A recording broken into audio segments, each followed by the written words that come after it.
Hi there, welcome everyone. We are so excited to have you here today. We are sharing with you a webinar on improving accessibility for and inclusion of people of all abilities. This webinar event is sponsored by the Washington State Department of Health under the COVID-19 Vaccine Communications Grant. On the right side of the slide, there is a purple University of Washington logo. And below that, there is a black DH logo. Next slide.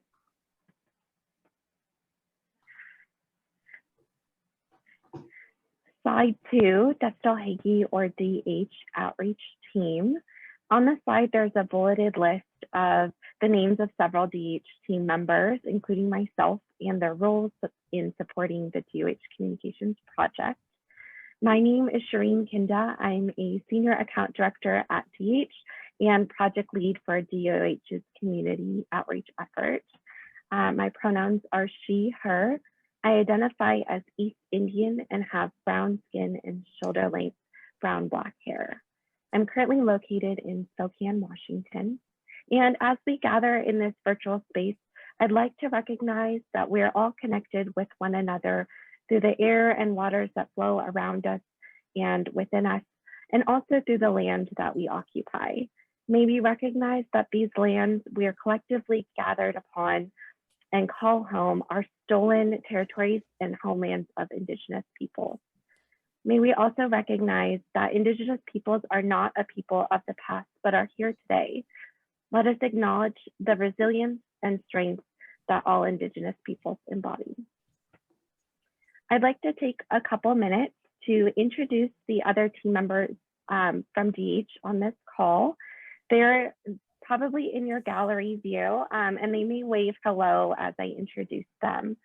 The first DH team member included in this bulleted list below my name is Kathy Melstrom. She is a communications strategist. Kathy's pronouns are she, her. She's a white female with brown medium-length hair and glasses and is working remotely from her home in Spokane. The next DH team member on the call is Sarah Schwering. She's a community outreach coordinator for partners that serve Latinx and disability audiences. Sarah's pronouns are she, her. She's a white female with dark brown hair and is working remotely from her home in Spokane as well. The next DH team member on the call is Elizabeth Cronin. Elizabeth Cronin is another community outreach coordinator, specifically working with partners reaching former Soviet Union and immigrant refugee audiences. Elizabeth's pronouns are she, her. She's a female with pale skin and long brown hair and is working remotely from her home in Beaverton, Oregon. The final DH team member on this call is Mark Fox, a community outreach coordinator working with partners that serve Asian, Pacific Islander, and immigrant and refugee audiences as well. Mark's pronouns are he, him.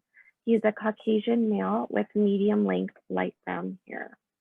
Next slide. Slide 3. This slide is titled Background of Projects.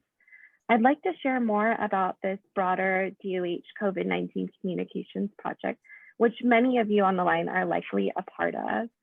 As you may know, DH has been distributing funds via the Washington State Department of Health to community-based organizations for COVID-19 vaccine communications and activations since the fall of 2020. DH is currently funding over 120 partners with over $2.5 million with the intent to put partners serving communities disproportionately impacted by COVID-19 in the driver's seat in determining what messages and activations are most relevant and would be most impactful for their communities in fighting COVID-19 and encouraging vaccination. DH's role in this project is not only providing funding to partners, but sharing community feedback with state leadership and supporting all contracted partners in fulfilling their scopes through technical assistance, anything from copywriting, graphic design, language translation, and more. These are things that all contracted partners can engage the DH outreach coordinators about. In a similar vein, UW can support with technical assistance too, as it relates to creating accessible content and experiences. UW is a contracted partner that can offer support to all other partners, like many of you on the line, and they will share a bit more about the projects that they work on and their contact information so that they can be a resource to you.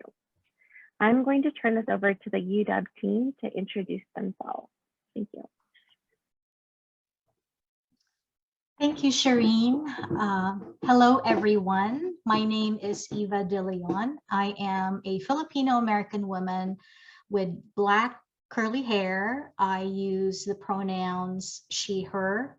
I am wearing a black t-shirt that says and has a phrase, "The future is accessible," with the international symbol of accessibility icons for sign language, long white cane, and wheelchair. I also wear a clear rim pair of eyeglasses. I reside in the traditional territories of the Coast Salish people. This includes the Duwamish people, past, present, and future, whom we recognize as the original stewards of the land. This is also known now as Seattle, Washington. I am the Assistant Director of Programs and the Project Director of Accessible Design and Innovative Inclusion, or ADDIE for short, at the Center for Continuing Education in Rehabilitation at the University of Washington. I will be co-presenting this event along with my colleagues, Linda, and the DH team. I want to acknowledge my team, who are the real champions behind the scenes for making sure this presentation is possible. They have worked really hard to prepare this virtual event for you all. So I have here Tammy Olson, Accessibility Specialist, John McClure, Training and Information Specialist, Guru, and Sarah Cravens, our Program Coordinator, who manages all the technical pieces of this presentation. Their pictures are shown on the left side of the slide, number 4, along with our team's contact information. My email is elarr@uw.edu or info@adii.uw.edu, and our phone number 425-771-7425, and our web is ccer.org/ADII. So this information will repeat later, so don't worry. We'll have that to you at the end of this presentation. I want to turn this over to my other colleague, our co-presenter, Linda, to introduce herself. Linda, are you there? I am. Hi, my name is Linda Clemencorp, and I serve as Interim Assistant Director and Continuing Education Specialist at the Northwest ADA Center. I have brown shoulder-length curly hair that has a white streak in it, and I'm wearing a blue shirt. Thank you, Linda. Okay, we'll move on. Slide number 5 shows a logo of ADDIE, and right below are 4 blue icons of the international symbol of accessibility: wheelchair, brain, sign language, and a person who is blind using a white cane. So University of Washington and CSER is where accessible design and innovative inclusion is housed, and it is a project responsible for delivering this event to you along with the DH team. As a team, ADDIE helps create inclusive, user-friendly, and accessible experiences for all. We believe that everyone should have equal chance to participate in and enjoy a full and meaningful life in a barrier-free community. We specialize in serving counties, cities, museums, parks and recreation, lodging, medical hospitals and clinics, school districts, higher ed, correctional facilities, and other businesses. We provide services such as consultation to public agencies related to ADA physical accessibility survey, communication, and tool and website accessibility reviews using accessibility testing tools and human evaluators with first-hand knowledge using assistive technology. We also conduct workplace accommodation analysis and program accessibility compliance, including staff training needs and capacity related to disability and accessibility of programs and services of employment. And we often assist with ADA self-evaluation and transition plans for state and local agencies. Slide number 6, this is our disclaimer. I show a Washington State Department of Health logo on the right. This event is funded under a grant from Washington State Department of Health. However, these contents do not necessarily represent the policy of DOH, and you should not assume endorsement by the Washington State government. Learning goals. Slide number 7. So what are you going to learn from this presentation? Our topic will provide information, tools, and resources about accessibility for inclusion of everyone into our society, including people with disabilities. So this event is primarily planned for our community-based and media partners who are working really hard to improve vaccination efforts to the underserved communities of color. So the UW team and the ADDIE team and DH have partnered together to complement your effort and provide you additional resources and technical assistance to strengthen your outreach, understanding, and create a more meaningful engagement and engagement with the disability communities. So part of DH and UW ADDIE team's effort for this event is to provide you the following. Number 1, basics of accessibility. What is accessibility in relations to disability, and share an understanding and practical tips with you all that you can use about respectful interactions and appropriate disability language and etiquette. We also want to share with you tips on how to plan for inclusive and accessible in-person and virtual event. Number 3, we want our partners to get familiarized with the accessibility toolkit as a go-to resource. This list of resources is specially curated and designed for you to complement and support your endeavor. Also, we want to share the kinds of support we can offer to all partners from the UW side of things and from the DH side of things. So we're here as support and additional resource for you during this time period that you are engaging in the vaccination communication efforts. And possibly after the event, we can certainly provide you additional resources and information from the UW team. And then finally, our goal also is to share more resources and free online training on disability topics you might find helpful for you and your organization. So what will you expect from this presentation? On slide 8, this webinar is available to the public. You can share this far and wide. There, as you notice, we have live captioning or subtitles is shown during the presentation, and an ASL or American Sign Language interpreter are available. Presenters will identify self, describe important visual descriptions of the slide, and the slide number for accessibility. Everyone may have different needs, and in order to be inclusive, we must be intentional and make this as a practice. It benefits all types of learners. However, because of time constraints, there will be no Q&A during the live broadcast. So please write down your questions you might have and submit them to us later on, and we are more than happy to respond to your questions.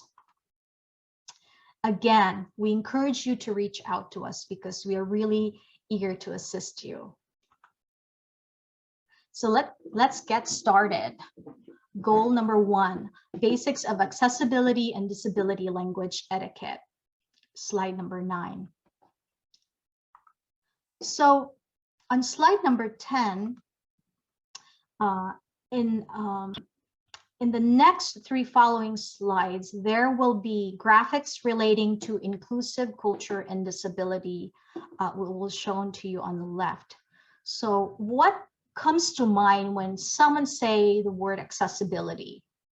One way to describe accessibility is it refers to whether a technology or a product can be used by everyone or by people of all abilities.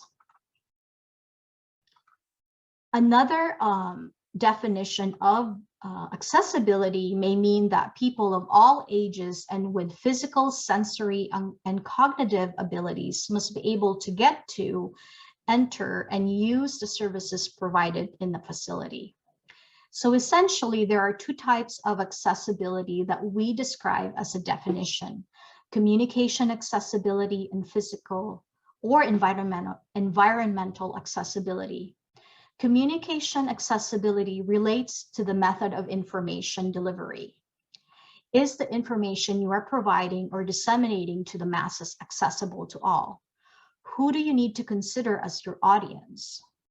On the other hand, physical accessibility is another type of accessibility in which it relates to the layout of facility or the physical location, or what we call the brick and mortar.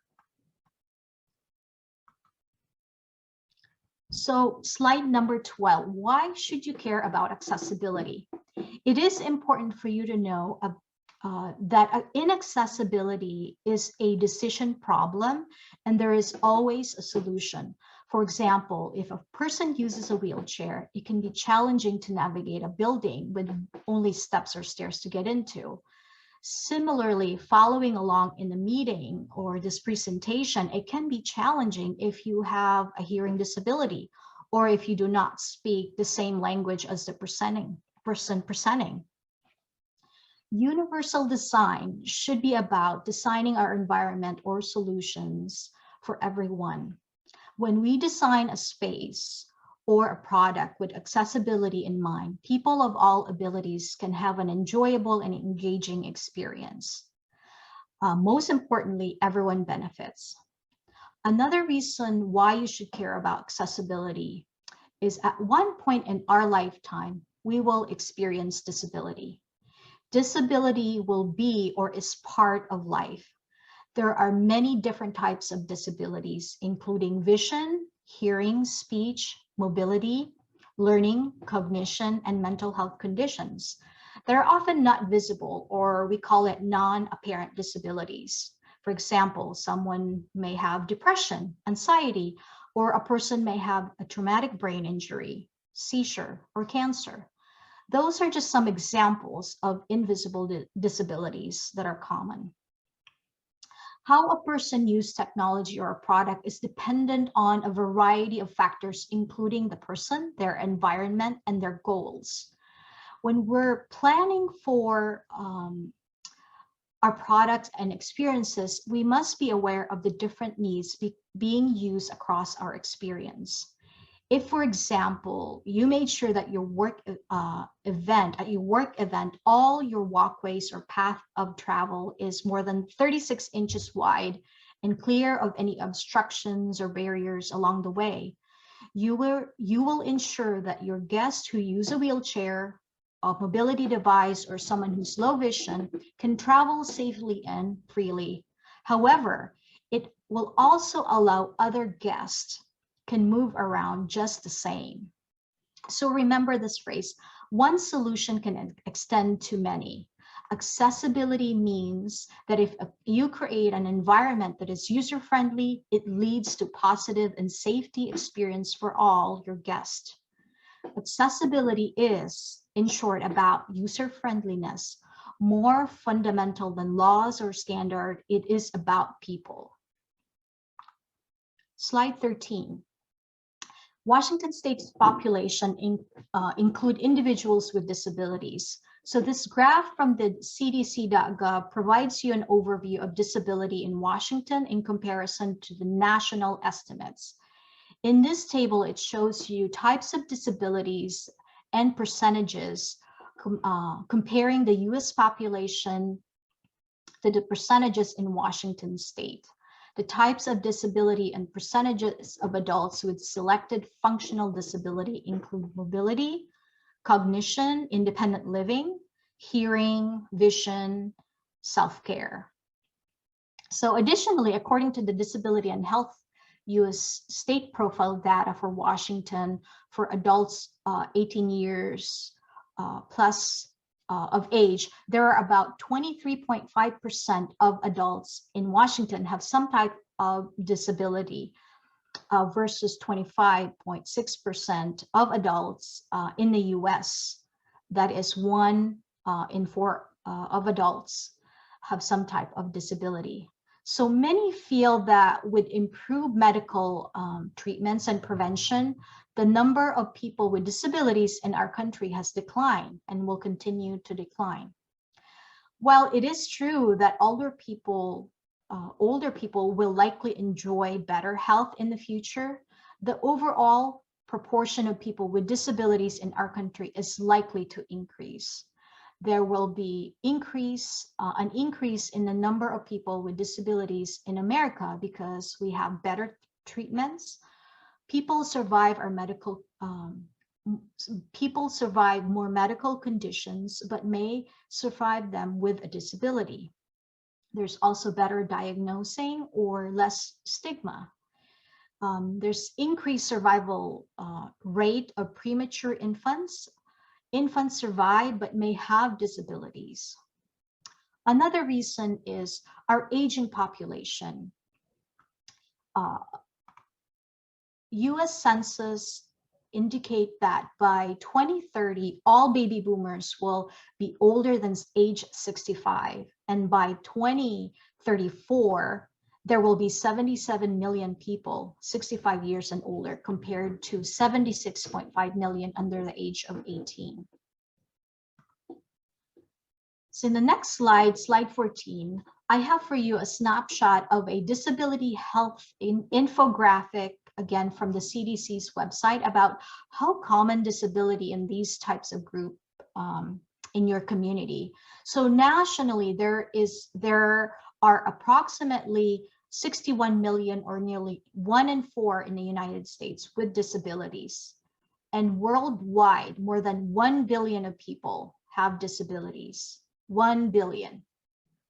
So disability is especially common in these groups.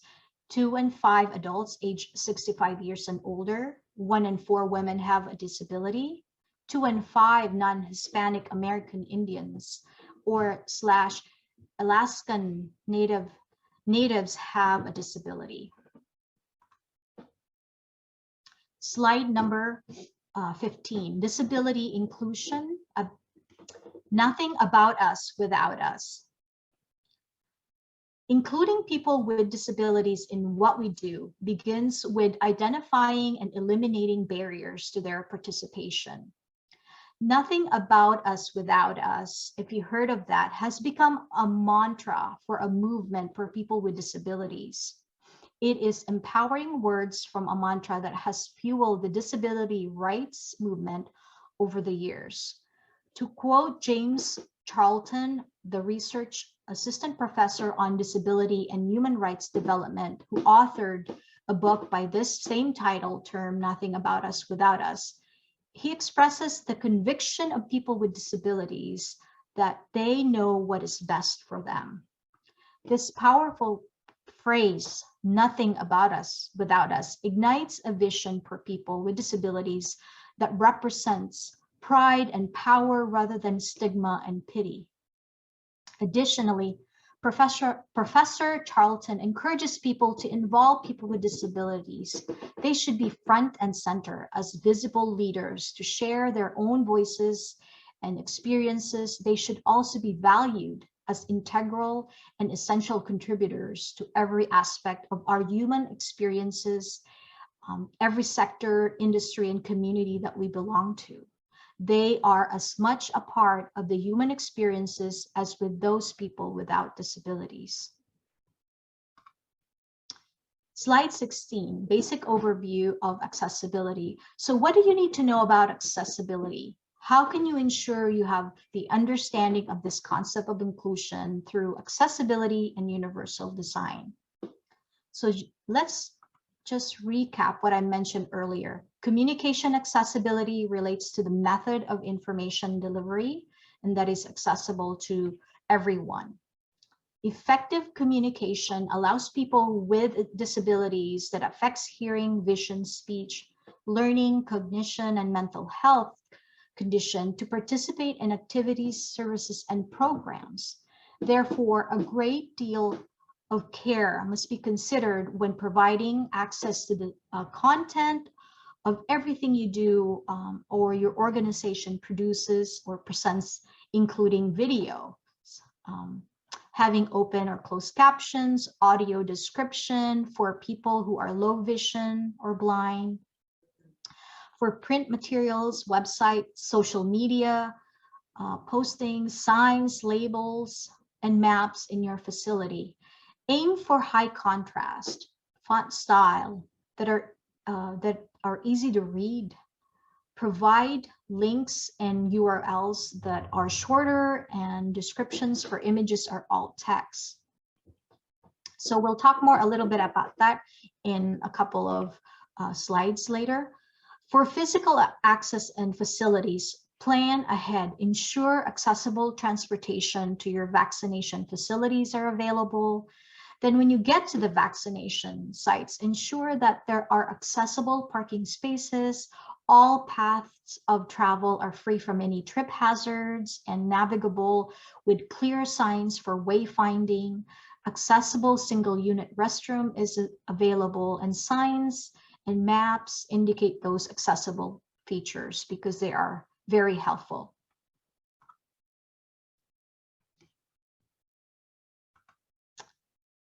Okay, next slide, slide number 17, making videos accessible for all. In this video, assistive technology specialist Christopher Bugaj shares tips for online teaching and learning. Using a playful style, he demonstrates how you can quickly make videos that are accessible for all learners by adding captions or subtitles to the video. Just to alert you, the sound of this video may be a little loud at times and at times may also come lower. So you might want to adjust your volume accordingly. So let's find out what he has to say. Hello, my name is Chris Bugaj, and I am an assistive technology person, but I really like to think of myself as an inclusive design facilitator. One tool that no doubt you use in your instructional practice is video. Everybody loves video. One thing you can do to increase the effectiveness of video is to include captions or subtitles. Turn the captions on. Captions do a few things. First, and most obviously, they help people with hearing impairments better understand the content that's happening in your video. Everyone gets the content. Chances are, if you're making a video, you want the largest number of people as possible to be watching that video and experiencing the content, including people with hearing impairments. Second, evidence suggests that pairing audio with text improves language and literacy skills, especially for English language learners. When you think about it, it makes total sense. The more opportunities you have to see a printed word as you're hearing it helps you know what that printed word sounds like. And that helps with reading. A quick tip for families who are watching television programs or internet videos is to turn the captions on. Turning the captions on alone won't necessarily teach someone to read, but it can help. Turn those captions on! Now, if you're making instructional videos, there's a few quick tips that can help you add captions easily.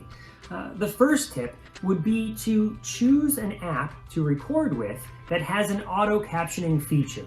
One of my favorites is the Apple Clips app, which is free for iOS devices. Apple Clips is awesome. Apple Clips allows you to edit your captions, so if you make a mistake, or if it does, you can go back and you can fix it. I don't mistakes make. If you're making a video where you're talking over a slide deck, like with Google Slides or with PowerPoint, both of those tools have an auto captioning feature as well. They're perfect for recording webinars. If you've got a video that doesn't have captions, no worries. You can take that video and upload it to YouTube. YouTube has an auto captioning feature. This can save you some time. Once the auto captioning feature has done its thing, you can go back and you can edit any mistakes that it has made.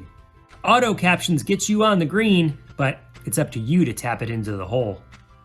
I hope these few tips help you create videos that are accessible to all of your learners. Captions are awesome. So always remember, keep calm and turn the captions on. All right. Up next, slide 20. Our next presenter, my colleague Michelle Toy, produced this video on social media posts. So let's see what she has to say. Hi everyone. In this video, I'm going to show 2 changes that anyone who writes social media posts can make starting today so that their posts are more accessible to people with disabilities. Let's start with the hashtag. Did you know that by capitalizing some of the letters in your hashtags, you can make hashtags easier to read and understand? A screen reader is assistive technology that people with disabilities can use to access visual information on the computer. What screen readers do is read aloud text, and it also reads aloud other elements on the screen. Now, how might a screen reader read the same hashtag that's written with capital letters versus all lowercase? Let me show you with a couple of examples. Let's start with the example, hashtag the curb cut effect. We'll try it all in lowercase with a screen reader. Number the curb cut effect. The screen reader said the curb QT effect. Not quite what I wanted. Let's try that again, and we'll use capitals. So I'll capitalize the T in the C in curb, the C in cut, and the E in effect. Then we'll try it with the screen reader.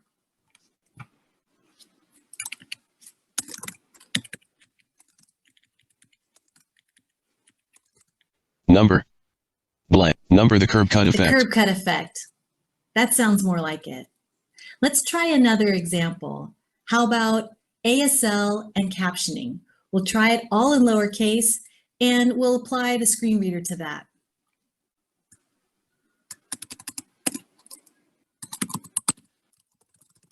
Blank. Number Aslan captioning. Aslan captioning. That does not sound right. Let's try it again. This time I will capitalize A, S, and L. I'll capitalize the A in and I'll capitalize the C in captioning. Then we'll turn on the screen reader.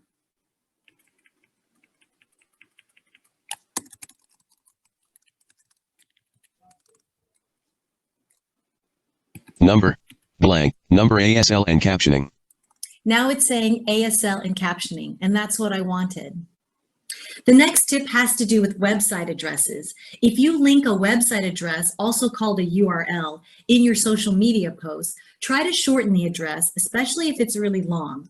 Now, you may have encountered website addresses that are shortened into bit.ly or owly. By shortening website addresses on your posts, people who use screen readers can cruise through the post much faster than if you keep the website address in its original lengthy form. I'll give you an example. We'll turn on the screen reader and have it read a long website address, and then we'll try the screen reader on a shorter website address. http://xer.org/continuing education/respectful interactions disability language etiquette. http://ow.ly/payu50cdn5v. Thank you for checking out this video, which is a product of the Accessible Design and Innovative Inclusion Program of the Center. All right. Next up, in this next video, Mel Toy, the Northwest ADA Center Director, shares with you information on text style and contrast. Hi everyone. In this video, I'm going to show 2 changes that anyone who designs letters, emails, flyers, newsletters, web pages, etc. can make starting today so that the text on the screen or paper is easier to read visually. The first tip has to do with the text style or text type. Some people call this the font. As a creator of flyers, documents, or web pages, you may have multiple text styles to choose from.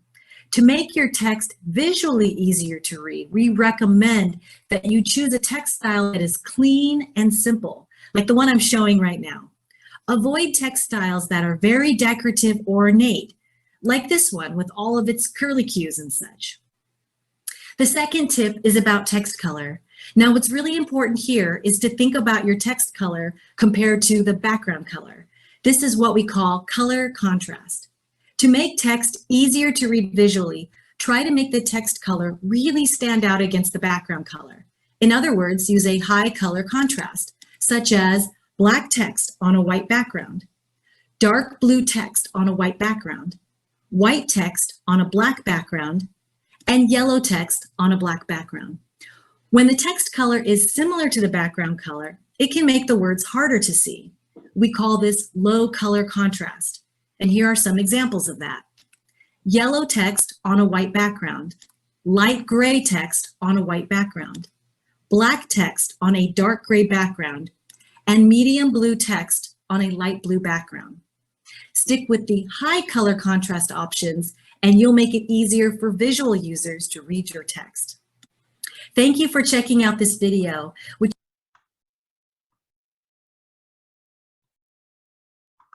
is a product of the... All right, now we're gonna switch gear and we're gonna have up next our next presenter, my colleague Linda Clement-Karp. She will present to you on disability language and etiquette. So Linda, if you're ready, take it away and I will stop share. Thank you very much. I am just sharing my screen, so one moment, please.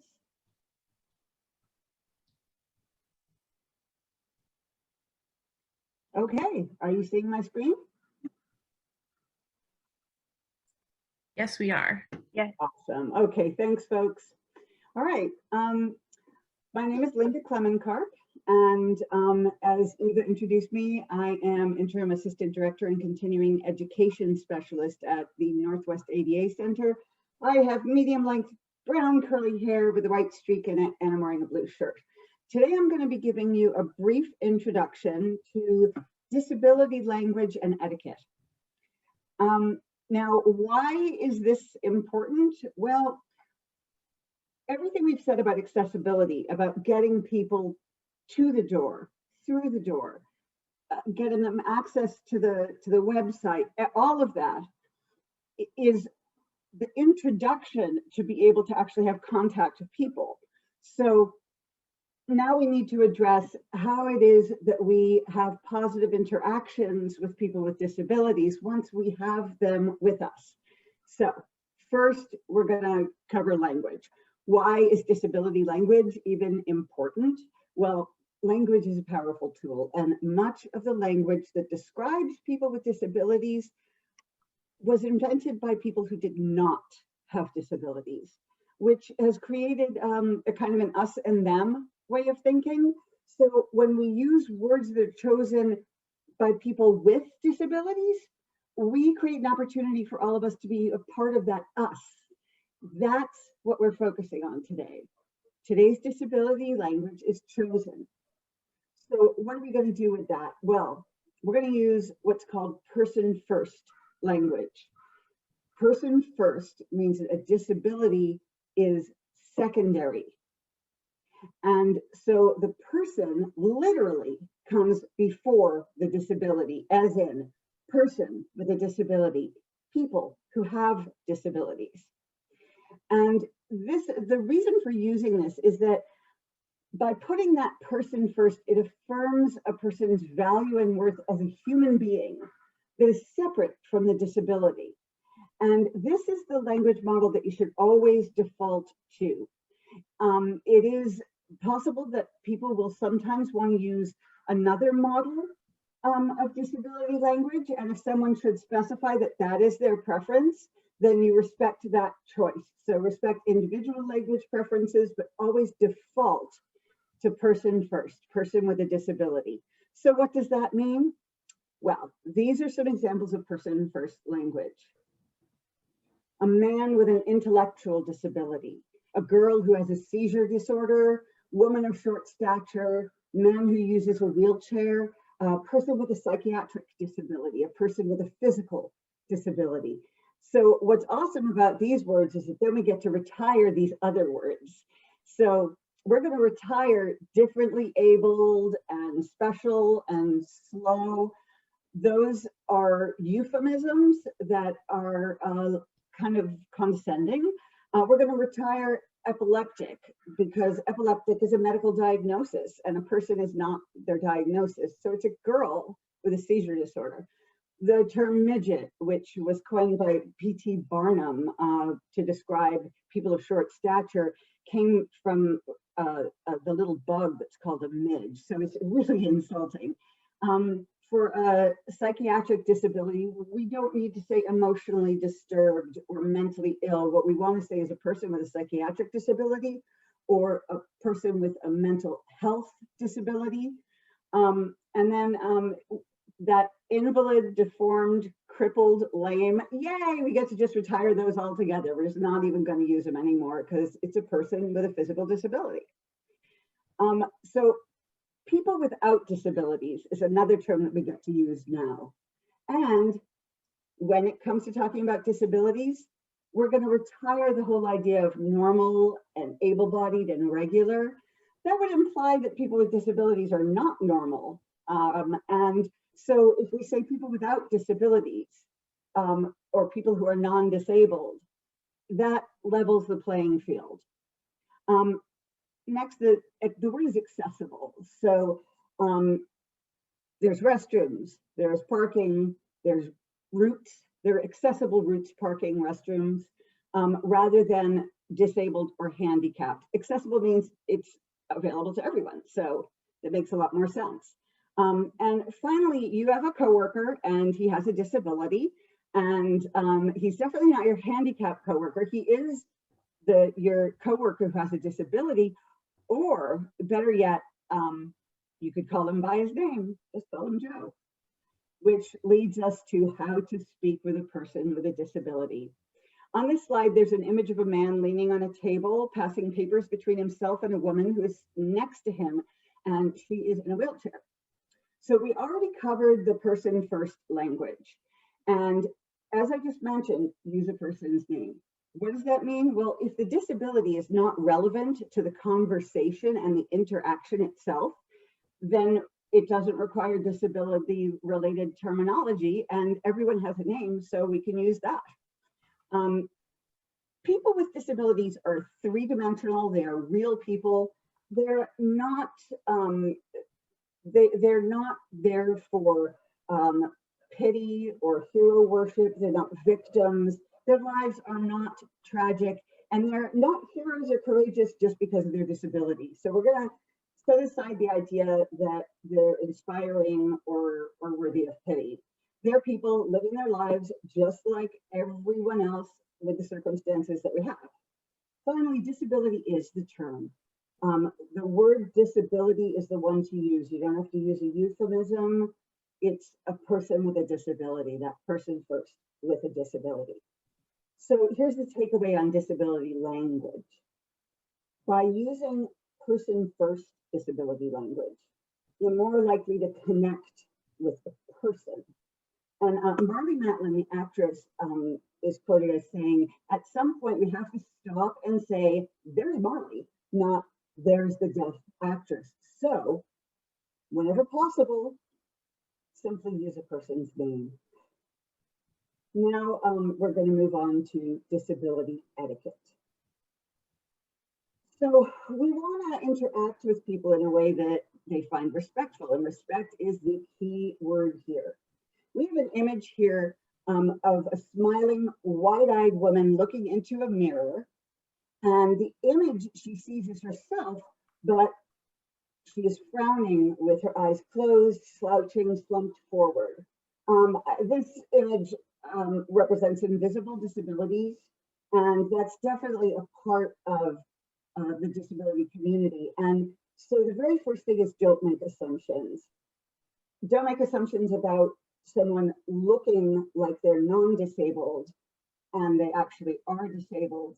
And also, when you see someone who is clearly disabled and that you can recognize that, we don't want to make assumptions about their what they can and can't do. So we're going to respect individuality and autonomy, allow time for mutual understanding, and treat adults as adults. So what does it mean about not making assumptions? As I said, people with disabilities are the best judges of what they can and cannot do. So you don't want to look at someone and make a decision about what they can and can't do based on what they look like. Ask before helping and get instructions if the person says yes, they'd like help, and then don't over assist. So if they say no, then they don't want your help and you don't move on to assist. If they give you instructions, do what they say and then you're done. And if you have to assume something about a person with a disability, assume that that person is competent and capable. So we're not going to judge people. We're going to let people be the judges of what they can and can't do. We want to respect individuality and autonomy. We have an image here of two men standing next to a woman with a wheelchair. And the one man is saying to the other man, does she understand me? So what we're talking about here is presuming competence, as I said before. And that means you talk to me directly, not to the person who's with me. You speak to the person who you're addressing. So you don't ask a question about the person, let's say it's a person in a wheelchair, to the person who is next to them. That's not presuming competence. So you talk to me rather than to someone who's with me. You make eye contact, you speak at a normal volume, and make small talk. If that is something that you do, you make small talk like with everybody else. Gosh, it's beautiful today. That's how you speak with a person with a disability. Next is allowing time for mutual understanding. And that means either you're going to schedule the extra time or you're just going to make the extra time. There's an image here of a smiling girl in a pink dress holding up an augmentative communication board. That is, and I'll get to that in just a second, that's a way that some people communicate. So first of all, you want to be patient. You want to listen, don't interrupt, and give people enough time to respond. If someone doesn't answer your question right away or respond to what you're saying, wait. It's uncomfortable, but that's what you do. And you want to use plain language, make your meaning clear. You don't want to use jargon. You don't want to use acronyms or abbreviations or initials. Just like with anyone else, making your meaning clear means using words that your listener can relate to. And so like if you're using medical jargon, that's not going to be helpful for the average person, and it won't be helpful for a person with a disability either. So about alternative communication methods, be ready for people who might come in to see you who are using augmentative communication of some kind. That's an alternative communication method. You've probably seen people who have a wheelchair and there's what looks like a computer screen mounted right to that wheelchair. And they use either eye control or finger contact in order to use synthesized speech to speak. Now, the best advice I can give you is if someone comes in and they have that and you don't know what you're supposed to do, ask them. Say, you know, I have not interacted with someone who uses this type of technology before. Can you show me how it works and tell me how I can best communicate with you? And that way you're treating the person with respect and you're allowing them to tell you how to communicate. It's uncomfortable. You have to practice patience, and that's okay. Doing the uncomfortable thing is part of making those connections with people with disabilities that you might not have made before because it can be uncomfortable at first. You get used to it. So you want to speak the way that you would normally speak, your normal communication style, and then only adjust it based on the person's actions and reactions. So don't assume that someone is going to need you to adjust the way you talk because of a disability that they have. Let their actions and reactions inform how you communicate if you need to make a change. Finally, treat adults as adults. We have an image here of a woman in an evening gown.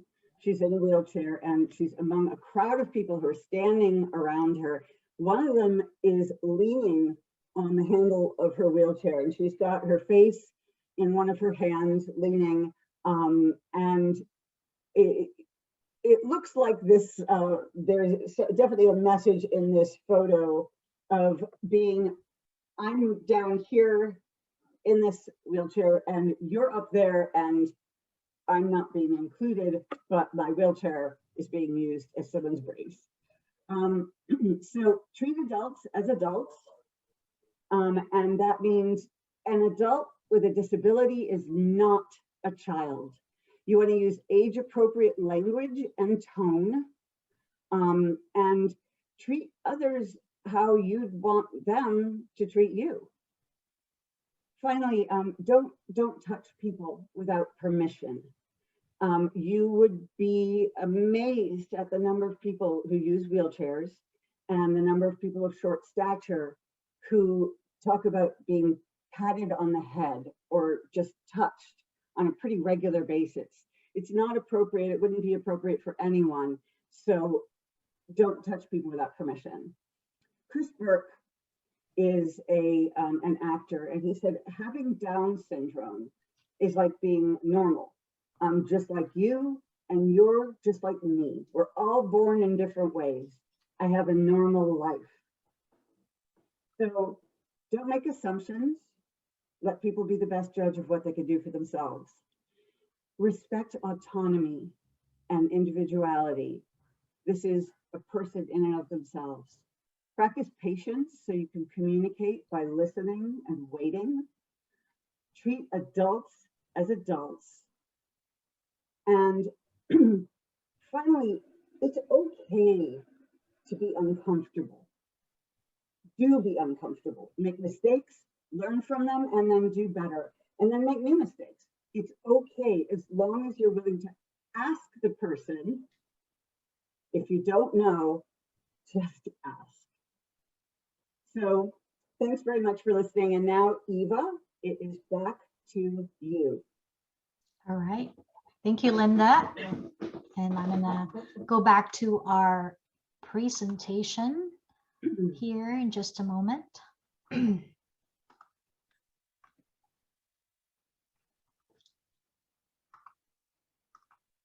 Oh, I'm sorry about that. We are on slide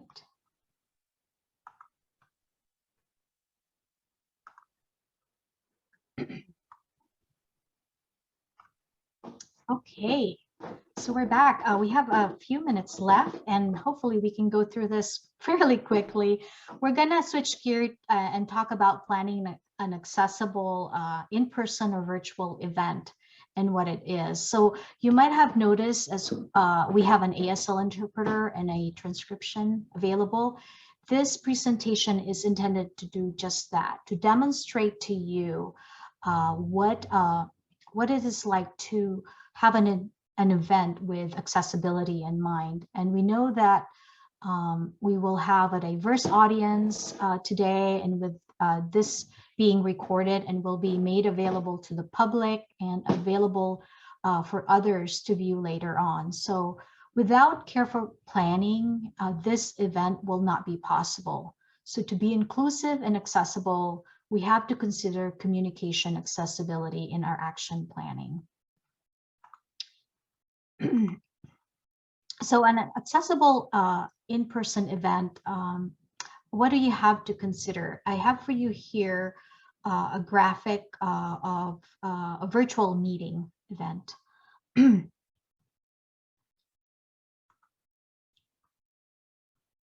So for slide number 23, for in-person event, you want to determine the type of venue in advance. And in this slide too, before I move on to that, I have a graphic here with 3 brains, and it's different brains, and has a neurodiversity word on it. Neurodiversity or neurodivergent, it is a viewpoint that brain differences are normal rather than a disorder, that our brain processing is wired differently from one another because it is wired differently, and it is a result of natural neurological variation and not a result of injury or disease. That is what the definition of neurodiversity. So when you're planning a meeting, an in-person event or a meeting, determine the type of venue in advance. Check for features when it's inspecting the event place, such as the visibility, considering those with visual disability, acoustics, considering those with hearing disability, such as having a roving microphone, and seating available for near presenter, for lip reading, and if there is a well-lit space for an interpreter that would be needed, check for that. You also want to check for mobility considerations, technology for electrical outlets in accessible seating areas to accommodate people who might need to plug in their devices, cell phones, laptops, or motorized wheelchair.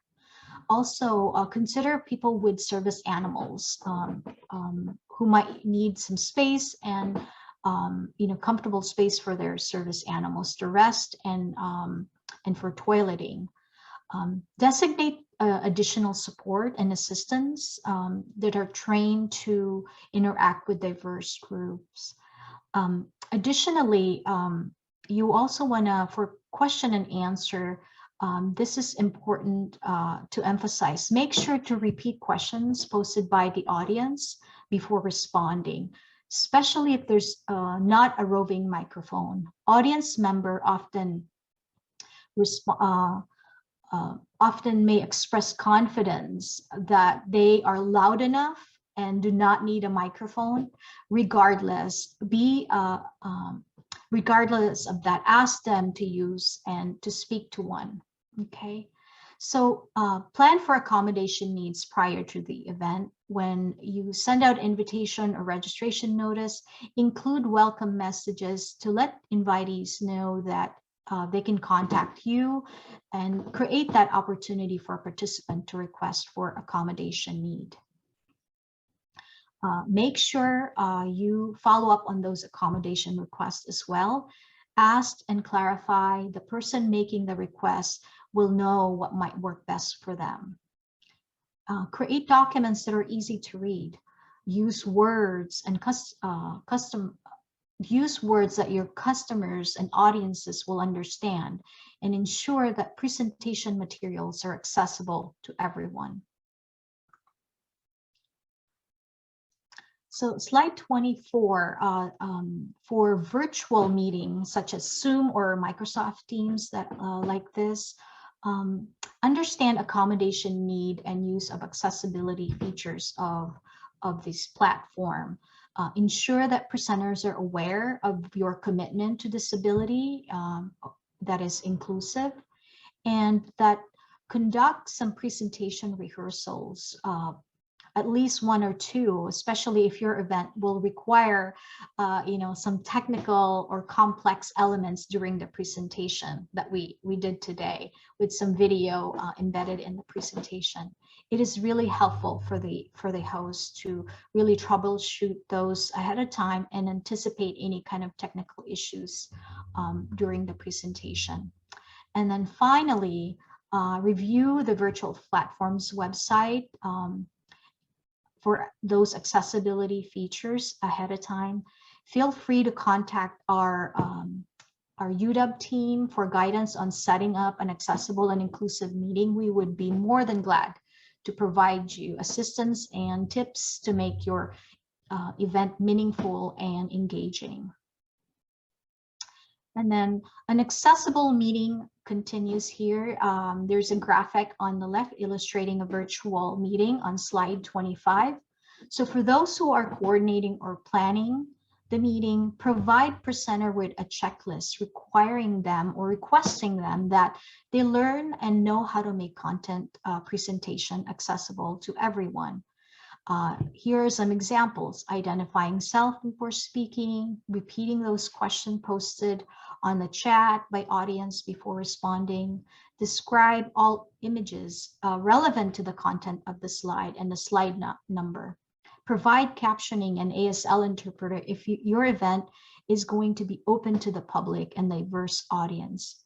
And finally, provide instruction and handout regarding key features that will be utilized during the session in advance.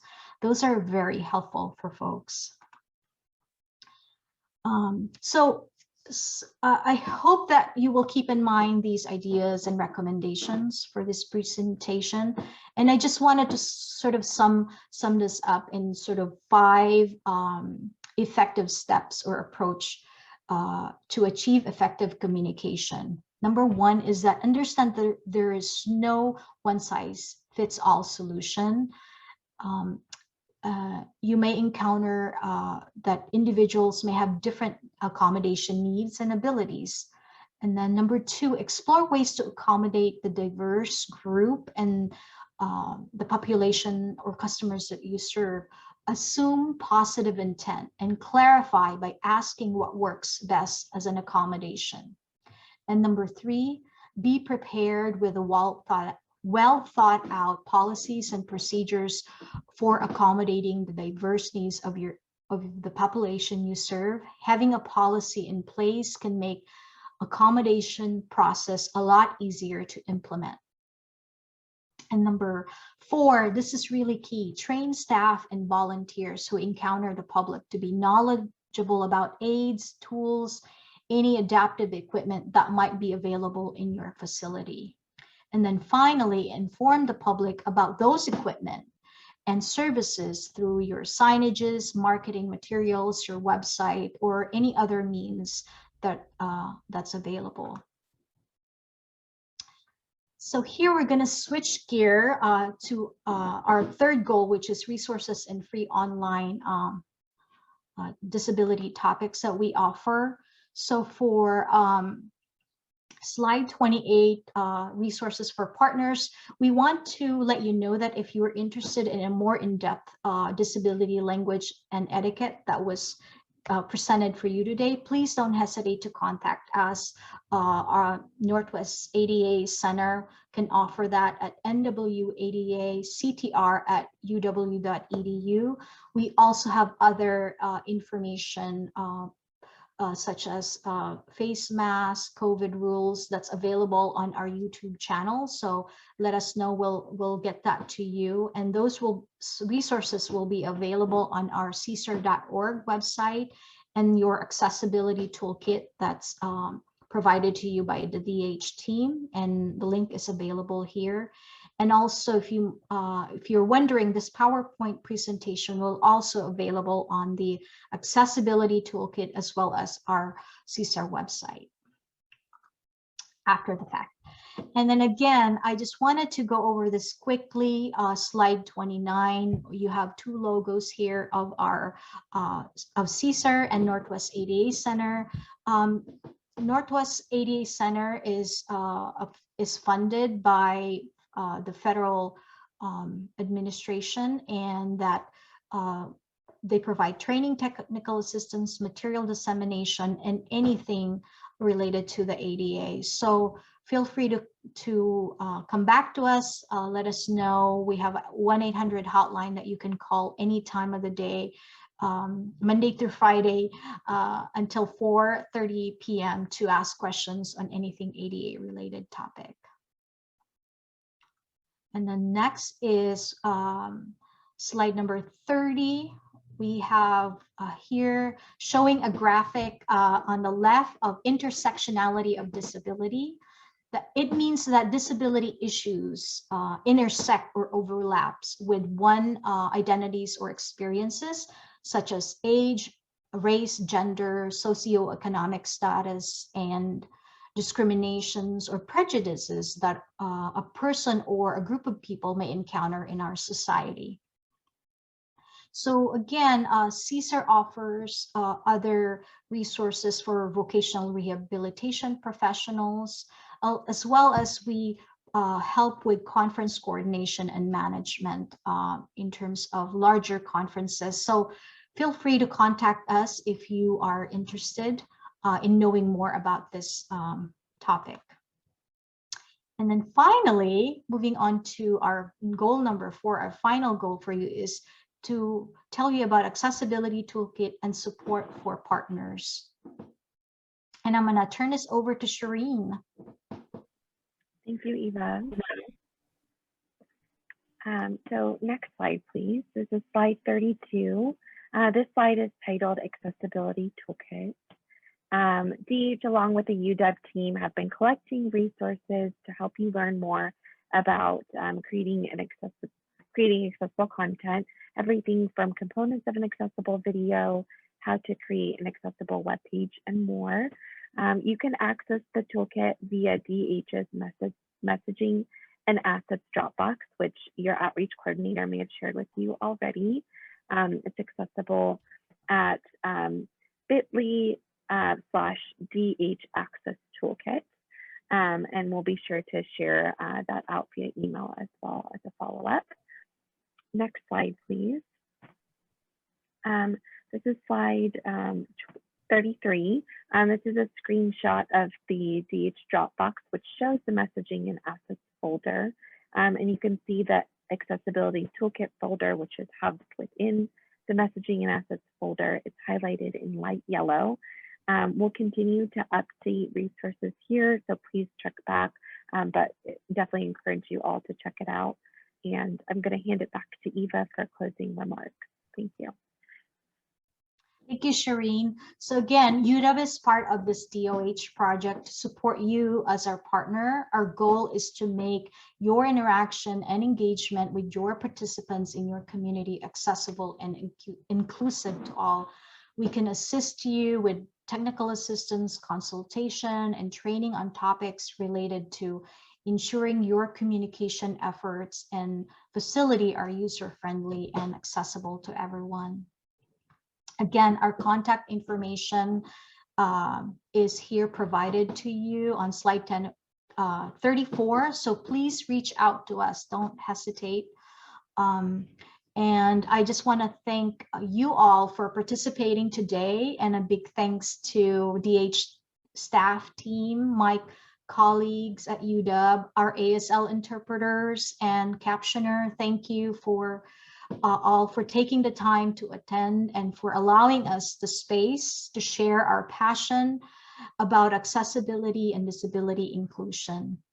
And in the next slide, I just wanted to share with you all, the DH outreach team. If you have any questions or concerns or anything like that, please don't hesitate to call us or email us.